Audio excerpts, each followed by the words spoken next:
Early rising is probably one of the biggest challenges faced by parents with small children. Children are programmed to wake up relatively early. Between 6 and 7 o'clock isn't an unreasonable wake-up time for a small person, provided, of course, that they're getting the right amount of sleep for their age group and that they're sleeping through the night.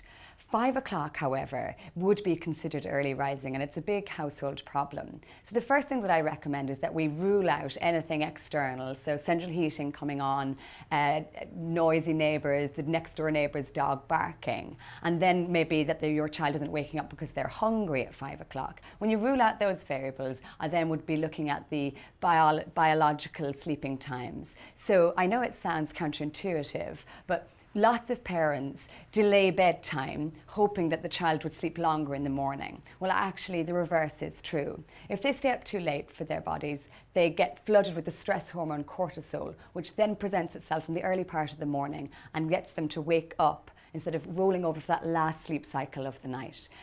So bringing bedtime forward, so suitable bedtime for most young children is sometime between 7 and 8 o'clock.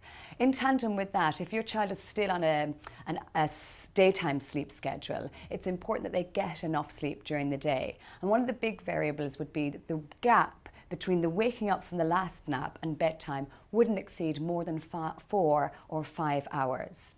The next most important thing is that you need to make sure that your child is more awake than asleep at bedtime, so that when they're going to sleep, you can nearly hear them chatting on the intercom. That way you know that they are putting themselves to sleep and are able to put themselves back to sleep during their phases of sleep. 5 o'clock is the hardest time to go back to sleep, so if they're not very good at it, they will wake up automatically instead of rolling over and going back to sleep for that last sleep cycle.